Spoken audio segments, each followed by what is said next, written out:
ఈరోజు ప్రధానంగా యువకులు ఎత్తుకున్న అంశం ధర్మేంద్ర ప్రసాద్ గారు రిజైన్ చేయాలని చెప్పి. ఎందుకంటే ఈ పేపర్ ఇప్పుడు లీక్ అయింది కాదు, 2024లో కూడా లీక్ అయింది. కానీ వారు పార్లమెంట్ సాక్షిగా అప్పుడు కూడా పచ్చి అబద్ధాలు చెప్పడం జరిగింది. 21 మందితో అప్పుడు ఛార్జ్ షీట్ పడడం జరిగింది. 2024లో కూడా పార్లమెంట్ లో చెప్పింది ఎక్కడ కూడా పేపర్ లీక్ అయ్యాలి. మళ్ళీ 2024లో లీక్ అయింది, మళ్ళీ 2028లో కూడా లీక్ అవుతుందా?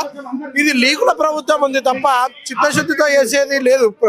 ఏదైతే పిల్లల హక్కుగా ఉందో వాళ్ళు అడిగేది ఏమి బీజేపీ గవర్నమెంట్ రిజైన్ చేయాలని చెప్పి అడుగుతారు. కేవలం ధర్మేంద్ర ప్రసాద్ ఎవరైతే విద్యాశాఖ మంత్రి ఉండో తక్షణమే రాజీనామా చేయాలని చెప్తారు. విద్యార్థులు కొట్లాడుతూ ఉంటే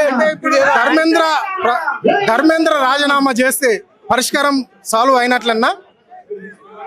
పరిష్కారం కాకపోవచ్చు, కానీ ముందొచ్చే ఎవరైనా విద్యాశాఖ మంత్రి ఉన్నా ఒళ్ళు దగ్గర పెట్టుకొని కూడా ఎగ్జామ్ ని వాళ్ళు కండక్ట్ చేశారని కూడా బలంగా కూడా నమ్ముతా ఉన్నారు. అంటే ఒకవేళ రిజైన్ చేయకపోతే రేపు రానున్న తరాలు కూడా అదైతే అరే ధర్మేంద్ర ప్రసాద్ రిజైన్ చేయలేడు, కిందున్న అధికారులు ఎవరైతే పేపర్లు లీక్ కి వాళ్ళు పాల్గొన్నారో వాళ్ళకి భయం అనేది ఉండదు, చట్టం మీద గౌరవం ఉండదు.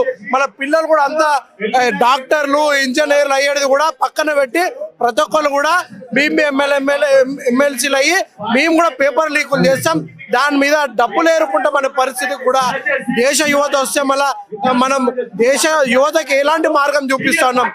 మీ విద్యార్థులు అడిగేది కాదు, ఇది హక్కు. మీరే స్వచ్ఛందంగా బీజేపీ ఏదైతే చెప్తుందో మేము ఏదైతే క్రెడిబిలిటీగా మా ప్రభుత్వం నడుస్తుంటారో మీ క్రెడిబిలిటీ ఇక్కడ చూపించండి, వెంటనే రిజైన్ చేయించండి. ఎందుకు ప్రధానమంత్రి ఇప్పటి వరకు వచ్చి ఒక ప్రెస్ మీట్ పెడతలేడు, దీనిపైన ఎందుకు ఖండిస్తలేడు? ఫాస్ట్ ట్రాక్ కోర్టులు అంటా ఉన్నారు, మళ్ళా ప్రజల యువత అడుగుతూనే ఈరోజు గుర్తొచ్చిందా?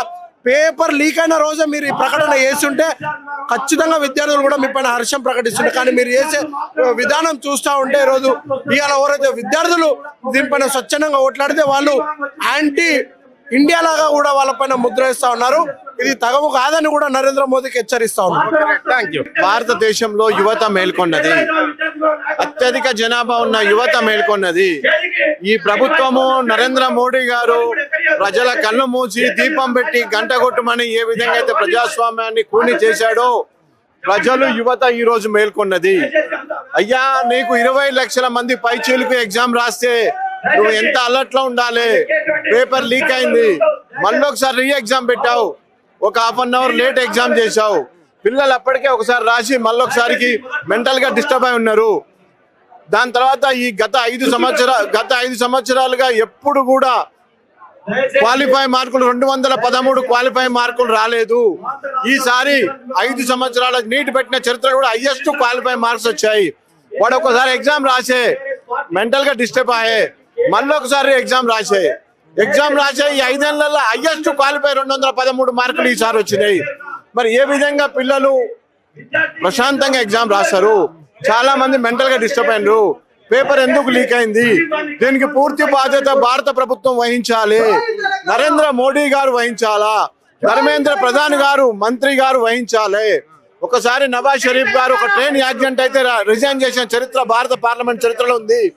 నువ్వు ఇంత 20 లక్షల మంది ఎఫెక్టెడ్ పబ్లిక్ ఉన్నప్పుడు నువ్వు ఎందుకు రాజీనామా చేయలేదు? దాని మీద ఎందుకు సిబిఐ వేయలేదు? దాని మీద ఎందుకు యాక్షన్ తీసుకోలేదు? ఆ ఎగ్జామ్ రాసి డిస్టర్బ్ అయిన పిల్లలు సుసైడ్ చేసుకొని ఆత్మహత్య చేసుకొని చచ్చిపోతే వాళ్ళ పేరెంట్స్ ఈ భారత ప్రభుత్వం ఎందుకు పరామర్శించలేదు? భారత ప్రభుత్వం ఒక రాజరిక వ్యవస్థ లెక్క ఎందుకు ఉంది? ఈ ప్రజాస్వామ్యాన్ని కూనీ చేస్తుందని మేము చెప్తున్నాం. చెప్పండి, మరి ఇప్పుడు ధర్మేంద్ర ప్రసాద్ రాజీనామా చేస్తే పరిష్కారం అయినట్లన్నా? ఇప్పుడు దాదాపుగా 11-12 సంవత్సరాలలో 150కి పైగా పేపర్ లీకేజ్ కావడం జరిగింది దేశవ్యాప్తంగా వివిధ రాష్ట్రాలలో. దీన్ని ఎట్లా చూస్తారు? ఇప్పుడు ధర్నా ఎవరైతే నిరాశను తెలుపుతున్నారో వాళ్ళను ఫెయిల్ అంటున్నారు ఇక్కడ బీజేపీ నాయకులు. ఇది వాస్తవమేనా? పిల్లలు ధర్నా చేస్తాను పిలిపించారు, దానికి సోనం చుగ్ గారు వచ్చి నిరాహార దీక్ష పాల్గొనడం జరిగింది. ప్రశాంతంగా జంతర్ మంత్ర దగ్గర దీక్ష జరుగుతుంది. ప్రశాంతంగా దీక్ష జరిగినప్పుడు వాళ్ళు ఏం ఆశించారు?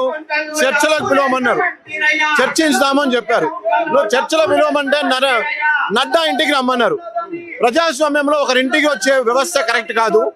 భారత పార్లమెంట్ లో పెట్టండి, లేకంటే మధ్యలో ఎక్కడైనా ప్లేసులైనా కూర్చుందాము, లేదంటే మా జంతర్ మంతా మా ధర్నా కాడికైనా రాండి అన్నారు. 3-4 ఆప్షన్లు ఇచ్చిన పిల్లలు.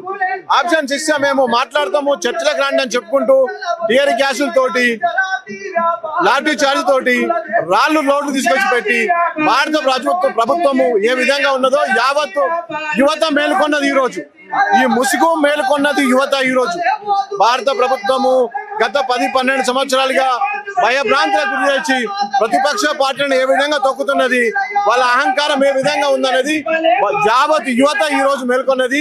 ఇటువంటి కార్యక్రమాలు ప్రతి జిల్లాలో, ప్రతి రాష్ట్రంలో, యావత్ భారతంలో, బయట కూడా జరుగుతున్నాయి.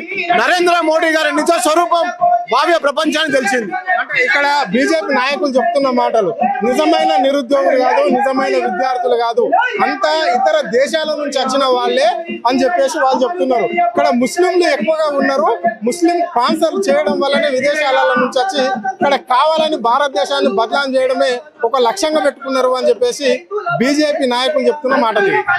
వాళ్ళు ఆడ కొడుతుంటా కూడా ప్రజలు వాళ్ళు లాఠీ చార్జ్ లో కూడా పిల్లలు ఎదురు తిరిగి మేము బీజేపీ నుంచి వచ్చాం, మాకు బీజేపీ నా కుటుంబం, నేను ఉత్తరప్రదేశ్ నుంచి వచ్చా, అయినా కానీ మోడీ గారు మమ్మల్ని మా కళ్ళ ముంత గంతగట్టి ఇన్నేళ్లు మమ్మల్ని పరిచయం చేసిండు, ఈయన నిజ స్వరూపం ఇది అంటున్నారు. ఒకటి ఆడికి పిల్లలు వచ్చారు, పిల్లల తల్లిదండ్రులు వచ్చారు. కాబట్టి పిల్లలు ఎవరైతే బాధితులు ఉన్నారో వాళ్ళు పెద్ద సంఖ్యలో వచ్చారు. 20 లక్షల పైచీలకు ఎగ్జామ్ రాశారు. నేను కూడా, నా కూతురు కూడా ఎగ్జామ్ 2 సార్లు రాసింది, ఈ నీట్ ఎగ్జామ్ మొన్న. కాబట్టి నా కూతురు నీటి గురించి తెలుసు కాబట్టి మాట్లాడుతున్నాను.